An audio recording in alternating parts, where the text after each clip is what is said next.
Observatório Feminino no Ar, comigo, Amanda Antunes, e com minhas amigas, Fernanda Rodrigues e Nanda. Bom dia. Bom dia, Amanda. Bom dia para todo mundo que está escutando a gente e assistindo também pelo YouTube da Rádio Itatiaia. Aline Neves, bom dia. Bom dia, meninas. Bom dia para todo mundo ligado no Observatório Feminino. Como você que está nos ouvindo tem ensinado a seu filho a ser independente? Independência financeira, emocional. Por muito tempo, era comum ouvirmos ou pensarmos: tenho que trabalhar muito para dar um futuro melhor para o meu filho. Abordamos muitas vezes aqui no Observatório Feminino o empreendedorismo feminino, mas como isso tem sido passado para nossos filhos? Se você deseja criar filhos autônomos, resilientes e preparados para os desafios da vida, presta bem atenção aqui no Observatório Feminino de hoje. E conosco vamos trazer aqui Lina Valéria, ela que é especialista em comportamento empreendedor, que vem trazer uma abordagem ousada, mas necessária. O verdadeiro papel aí dos pais, que não é ser, né, Lina, imprescindíveis, e sim cada vez mais se tornando aí desnecessários. E com essa abordagem que você lança o livro Pais Desnecessários, Filhos Independentes. Bom dia, seja bem-vinda no Observatório. Bom dia, meninas. Prazer estar aqui. Obrigada pelo convite, nesse programa tão importante que é o Observatório Feminino, nesse podcast que traz tantos assuntos importantes para nós, principalmente mulheres, e mães. Obrigada. Lina, e cada passo, que o filho dá sozinho hoje é um passo a menos, que precisamos dar por ele amanhã? Gente, sem dúvida. A minha abordagem ela é muito o seguinte: eu desenvolvi esse programa, que também tem o livro Pais Desnecessários, Filhos Independentes, porque, na verdade, eu falo que, por mais que muito bem intencionados, nós, pais e mães, muitas vezes a gente está atrapalhando em vez de ajudar. A superproteção com boas intenções, e aí acaba gerando uma dependência nos filhos. Se a gente olhar o quanto a gente está vendo cada vez aumentar mais uma dependência de filhos, inclusive adultos, Então, por exemplo, a gente vê muito hoje filhos de 30, 35, 40, 45 anos que não saem de casa. E aí eles já estão com a autoconfiança muito baixa, os pais extremamente preocupados. Então, ou seja, é preciso trazer essa consciência com ajustes muito simples para desenvolver essa dependência, essa confiança desde cedo. Nossa, você tá falando aí, tá batendo aqui. Tá batendo aqui, eu sei que tá batendo em muita gente que tá ouvindo a gente também. Porque a gente é de uma geração que sonhava muito em sair de casa, que sonhava muito com essa independência financeira, A gente queria, eu lembro que o meu sonho, assim, de adolescente era ter uma carteira com muitos cartões de crédito. Mal sabia eu o que isso significava, porque esses cartões você tinha que pagar. Mas enfim, então a gente saiu de casa muito cedo, ou seja, porque casou, aí você quer comprar seu apartamento, aí você quer comprar seu carro e vai seguir a sua vida. Hoje parece que essa mentalidade, ela tá muito mudada. Eu digo isso porque eu tenho filhos na faixa de 20 anos e tudo. Então, assim, essa não é uma preocupação dela. Claramente não é. E às vezes eu brinco, falo alguma coisa, ela fala assim: mas você tá mandando indireta? Eu falei: não, de jeito nenhum. E olha que eu, leiga total, eu acho que a vida inteira eu criei filhos para serem independentes, no sentido emocional também, me preparando o tempo inteiro para essa partida. Porque eu acho que é isso, acho que eu me preparei o tempo inteiro para falar que eu tô criando filhos para o mundo. Um dia eles vão. Então, para eu não ficar mal, eu criei a minha vida, a minha carreira, os meus amigos, porque se um dia for, eu tenho outras coisas para preencher. Mas a mentalidade deles, eles não estão querendo dar tchau não, viu? Lá em casa, meu filho já chegou a perguntar assim: mãe, quando eu tiver 18 anos, você vai deixar eu morar com você? Porque eu crio ele muito independente. Mas ele, assim, é um menino, É um adolescente, ele sabe cozinhar, a gente divide as tarefas em casa. Porque eu fico vendo, imagina para uma pessoa que tem 30, 35 anos e que não tem outra alternativa senão morar com os pais. Isso é um peso muito grande para a pessoa, porque ela deve, às vezes tem a vontade, mas não está empregada, não tem como se manter mesmo fora, Mas isso também é estranho para a gente que é mãe, porque aquele cordão umbilical ali que é cortado na hora do parto, Lina, ele foi cortado ali e tem que ser cortado todos os dias, né? Em todas as fases, né? Senão a gente fica muito presa também ao filho. Mas é assim, ó, vocês estão certíssimas, mas não é a regra, sabe? Vocês estão criando filhos independentes, mas hoje, como eu falei, é muito comum a gente ver pais amorosos, maravilhosos, bem intencionados e sem querer fazendo o contrário. Só que o que eu digo também é o seguinte, essa independência é o que eu trago muito nesse meu livro, Pais Desnecessários, Filhos Independentes, que desenvolver isso é também com conexão, é com amor, é com apoio. O que eu falo da gente ser desnecessário, a nossa presença, o nosso apoio e nosso amor, eles sempre vão ser necessários. Mas a gente tem que dar conta de sentindo e de construindo isso para que os nossos filhos precisem cada vez menos de nós. Isso vai trazer para eles uma vida muito mais realizadora, mais leve. E para nós também. Então, quando você fala, por exemplo, olha, isso depois é um peso para essa pessoa, é um peso, mas é um peso para os pais também. Outro dia, conversei com uma mãe maravilhosa, gente, na faixa, ela deve estar com mais ou menos uns 75 anos. E aí a gente, numa conversa muito agradável, ela me contando da vida dela, da família, eu contando da minha. E aí ela me contou que uma mulher muito inspiradora e me contou que a filha de mais ou menos 45 anos mora com ela. E aí uma pergunta natural, eu falei, o que ela faz? Gente, o olhar dela mudou. Ela me olhou assim com um olhar extremamente triste. Eu confesso para vocês que eu até arrependi da pergunta. Ela falou, Lina, ela não faz nada. E eu incentivo, eu falo com ela que eu ajudo ela a montar um negócio, mas ela fala comigo, mãe, eu não acredito em mim mais. E aí ela fala assim, como é que eu durmo à noite e na hora que eu faltar? Então, assim, isso é uma construção importante para os filhos, mas para nós, pais e mães também, né? Você falou do livro, gente, vamos ver aqui, ó, a capa, o livro da Lina, que tá muito bonito. Pais Desnecessários, Filhos Independentes. E, Lina, eu falei do livro e já vou até adiantar onde as pessoas encontram o seu livro. Ótima pergunta, Amanda, obrigada. Olha, encontram na internet, nas lojas e nas principais livrarias. Inclusive na leitura, ontem foi o lançamento oficial, na leitura do Diamond, mas encontram nas principais livrarias. E Lina, eu acredito assim, quando a gente fala de, né, que nossos filhos sejam independentes, é como você disse, não é tratar de uma forma seca, né? Porque eu acredito que o carinho, o amor, você dá uma segurança, né? E isso começa desde quando é criança. Sem dúvida, é preciso dessa segurança. Eu falo, por exemplo, a gente precisa ter empatia com os nossos filhos. Porque tem hora que a gente esquece que a gente já teve a idade deles, né? Então, gente, primeiro, permitir que eles errem também. Porque nós erramos, todo mundo erra. Hoje tem hora a gente vê na internet ali frases assim, olha, a gente aprende com os erros, cada frase mais linda. Mas esperando o perfeccionismo dos filhos. E isso não é verdadeiro, isso é pesado, né? Então, assim, essa construção, ela não é seca, muito pelo contrário. O que eu falo é preciso trabalhar a comunicação, a empatia com os filhos. E quando você traz isso para o dia a dia, e é de uma forma leve, isso reforça muito a conexão entre os pais e filhos. E cada um tem uma personalidade e, como eu falei, assim, a gente é de uma outra geração, então eles vivem num outro tempo também. E isso é um grande desafio, porque é o tempo inteiro não existir uma comparação entre você e o seu filho. Entender que ele está no tempo dele, né? É lógico que se está funcional, se não tem nenhum tipo de... uma questão mais grave aí. Mas, no geral, é isso. Então, às vezes, a gente é uma pessoa que é muito despachada de resolver as coisas e de tudo mais. E o filho tem outro ritmo. E, às vezes, eu fico me perguntando, gente, aonde que o exemplo arrasta? Deus, aonde que o exemplo arrasta? Mas tem outros exemplos e às vezes eles vão seguir o exemplo que para eles parece mais fácil para o momento. Então é você tentar ensinar, não só com atitudes, mas também conversando muito com essa pessoa, tentando entender, né, que pontos são esses aí que travam, ou quais são as dificuldades, saber que o tempo inteiro, vai lá, cai, volta, tô aqui, porque eu acho que isso era muito o papel dos meus pais. Eu pude me jogar porque eu sabia que o tempo inteiro eu tinha para onde voltar. Então, eu acho que o papel do pai é esse, é passar segurança. Olha, independente do que aconteça, eu vou estar aqui, eu sou uma pessoa que você pode contar. Eu acho que isso também ajuda os filhos a seguir a vida deles. Quando eu falo, brincando aqui, vai sair de casa, não é sobre isso. É sobre uma independência afetiva, um amadurecimento mesmo. As pessoas precisam amadurecer. E a gente sabe que é difícil, a gente sabe que dói.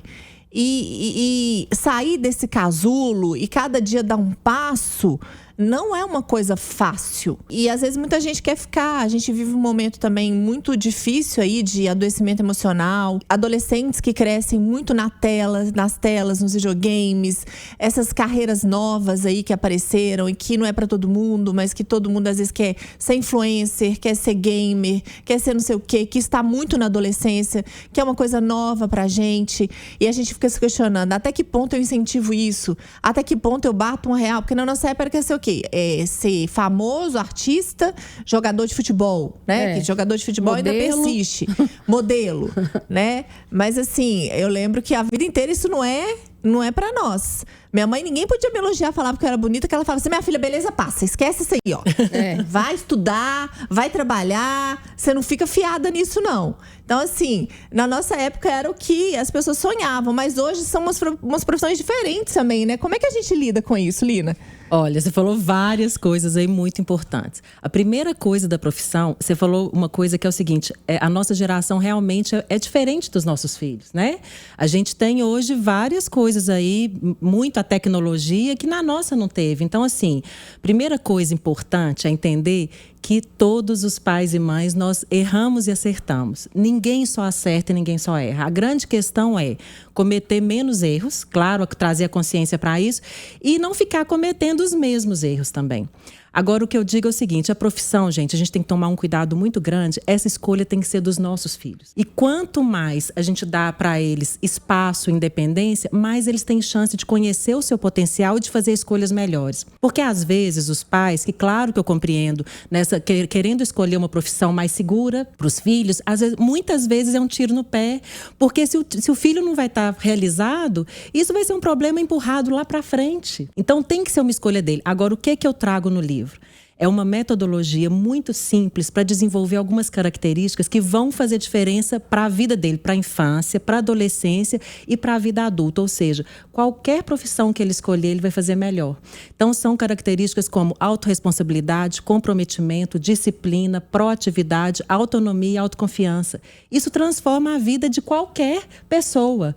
Qualquer criança, adolescente, a vida deles fica mais leve. E, consequentemente, a vida adulta também. Agora, vou só comentar uma outra coisa que você falou, que foi muito interessante. A diferença de personalidade. Eles são diferentes, sim. A gente tem que tomar esse cuidado também de olhar para cada um, enxergando o seu potencial. Eu falo, gente, que uma coisa muito forte é olhar para os filhos acreditando que eles dão conta. Não comparem. Cada um dá conta do seu jeito, do seu potencial, é fazer o melhor que pode. Porém, essas características, elas podem ser desenvolvidas independente da personalidade. Independente. Isso que é o melhor. Então, por exemplo, o exemplo arrasta sim. Mas eu também, eu escuto muito de adultos que não são disciplinados. Lina, como é que eu vou desenvolver disciplina no meu filho se eu não sou disciplinado? Tem método muito simples. É você agir com consciência, saber o que você está fazendo no dia a dia e ter consciência do que você precisa desenvolver. Porque uma coisa é fato. Em casa, o ambiente de casa, ele é o mais determinante para o desenvolvimento do comportamento dos nossos filhos. Então, alguma coisa está desenvolvendo. A gente tem que só trabalhar isso com consciência e escolher mesmo o que é que eu vou desenvolver. Eu tenho um filho que ele é bem despachado, sabe? Assim, vai lá e resolve as coisas para ele. E às vezes a gente tá, sei lá, em alguma festa, ele quer alguma coisa, ele vai lá no garçom, vai lá e resolve. E ele vai e resolve. E eu acho que eu não era assim quando eu era criança. Quando a Nanda falou uma coisa que eu acho importante, é o sonhar. Aí eu vou trazer isso para mim. Eu sou do interior, de Coronel Fabriciano, e eu acho que eu fui pioneira nesse negócio da cama compartilhada, gente, porque eu já era bem velha e ainda dormia no meio da minha mãe e do meu pai, e aí meu pai ficava louco, falava, você nunca vai sair de casa? Como é que você vai ser depois? Enfim, eu saí desse meu ninhozinho que tinha lá e mudei para Belo Horizonte. Mas tudo foi muito... Nada foi fácil, mas assim, foi muito mais fácil porque era em busca de um sonho. Que era, né, vir trabalhar na Itatiaia aqui em Belo Horizonte. Então eu acho que às vezes também é importante você sonhar. Porque aí quando você está mais velho, você vai buscar aquela conquista. Porque eu me lembrei você dizendo sobre essa moça que não faz nada, não acredita nela. E quando você, desde criança, começa, né, buscar uma coisa que você quer muito, claro que não é todo mundo que quando é adolescente já tem a profissão que vai querer seguir. Mas o sonhar também é muito importante para você buscar. É importante importantíssimo, incentivem os sonhos dos filhos. Gente, sonhar para eles, em crianças então, e adolescentes também incentivem. E depois isso vai sendo ajustado conforme eles vão se conhecendo, né?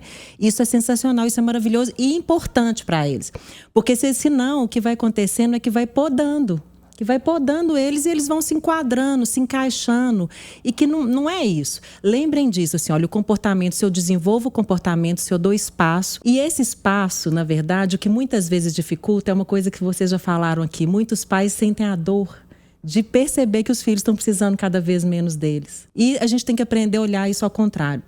Uma coisa que você comentou antes também, que é muito importante a gente falar, que as crianças e adolescentes têm tido muita dificuldade em lidar com frustração. Porque os pais, nós pais e mães muito bem intencionados, não estamos permitindo que os filhos se frustrem. Então, é só uma dica que eu quero deixar aqui. Quando tiver uma situação que aparentemente é ruim com seu filho e que ele ainda está perto de você, olhe isso como positivo. Você tem a possibilidade de auxiliá-lo, de ajudá-lo a passar por isso. Porque hoje, qualquer pequeno problema está virando o fim do mundo. Porque eles não estão lidando com frustração. Isso também é abordado no livro. Ô, Lina, eu tô ouvindo as meninas falarem aqui dos pais dela, Fernanda falar que a mãe dela jogava ela pra frente. Ao contrário delas, o meu pai me jogava sempre muito pra trás. Ele me criou muito na base do medo. Não faz isso porque vai acontecer isso, vai acontecer aquilo. Então, isso me prejudicou tanto, porque eu fui ficando cada vez mais retraída, mais tímida e medrosa. E eu acho que eu só venci essa barreira depois que eu fui mãe. Porque eu falei, gente, eu não posso repetir o que eu considero hoje um erro que o meu pai fez, não posso repetir esse comportamento com o meu filho. Imagina, né, um menino de 17 anos, ele já vai também, já resolve tudo, já tem o cartão dele, a conta no Uber, sabe? O dia que eu não tô com ele, ele mesmo resolve. Mas ser criado pelo medo é muito triste e é difícil para a pessoa sair desse lugar, né? Que a gente fica até se sentindo uma vítima de tudo, né? Eu recebi uma crítica e isso acabava comigo assim de um jeito que eu ficava dias sofrendo. E eu quero saber, Lina, como é que para um pai e para uma mãe, quando que ele entende que ele é desnecessário ali? Até onde o pai e a mãe podem ir? Olha, sua pergunta é ótima. Primeiro, quero te dar os parabéns. Eu sei que quando a pessoa é criada assim, não é fácil superar isso. E você superou e está trazendo o oposto para o seu filho. Isso é muito legal. Agora, o que acontece? Cada situação que eu não estou falando para ninguém colocar filho em risco. Não é para ninguém. Não é para o filho correr risco de vida, pelo amor de Deus, de jeito nenhum. Mas, gente, avaliem qual é o risco dessa situação. Se é uma situação que ela não traz um risco de vida, permita que ele se experimente, que ele erre. Por exemplo, é muito comum, quando eu conduzo a imersão, e para várias famílias, e pais e mães maravilhosos, mas, por exemplo, já teve uns que trouxeram assim, meu filho não consegue acordar de manhã cedo sozinho. Converse com ele primeiro. Toda mudança que for fazer tem que conversar antes, porque senão ele não entende por que está mudando. É importante sinalizar, explicar para ele. E falar para ele, olha, eu não vou te acordar mais, você consegue, vamos colocar um despertador. No princípio você ajuda, ou seja, não é nada com dureza.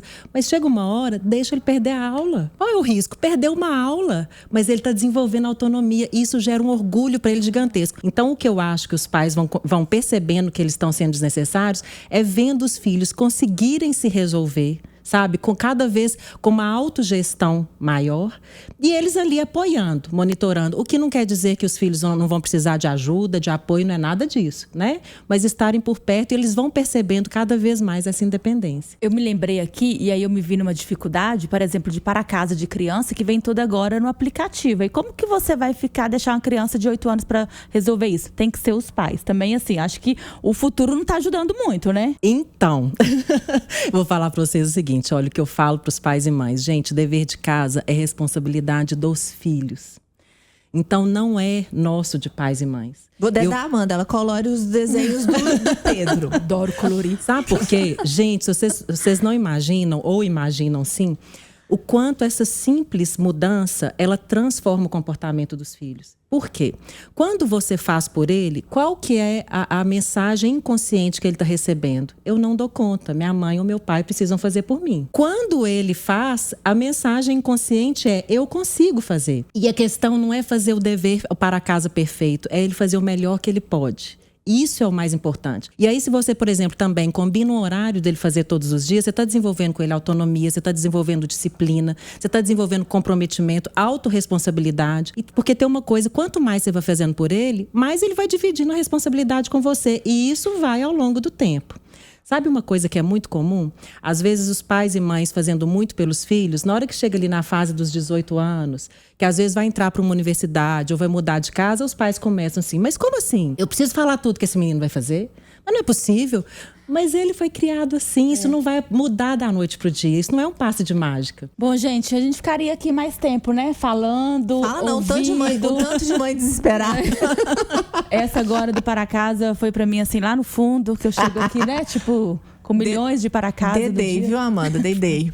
Lina, vamos mostrar mais uma vez o seu livro, Pais Desnecessários, Filhos Independentes. É um livro que vai fazer bem para todo mundo ali, para casa, né? Pra família pais, toda. pra família toda. Lina, fala também em rede social, quem quiser conhecer mais o seu trabalho, qual que é o seu Instagram? Meu Instagram é Lina Valéria, Valéria com 2 L's. Eu ponho muito conteúdo lá. E assim, o livro é isso, ele faz muita diferença para os pais, sim, mas é para a família. Eu tenho relatos, assim, às vezes tem um relato maravilhoso de uma mãe que eu tô lembrando aqui, que ela falou comigo, Lina, minha casa é outra, porque também diminui o estresse, né, em casa. Então, gente, olha, foi muito bom estar aqui com vocês, conversar com mães tão inteligentes, tão dedicadas. Obrigada pelo convite, espero voltar mais vezes. Parabéns pelo programa. Nós que agradecemos. Obrigada, sucesso aí. Obrigada. Meninas, vamos Vambora, domingo que vem a gente volta. Vambora, altas reflexões, gente. Até semana que vem. Até. Tchau. Tchau.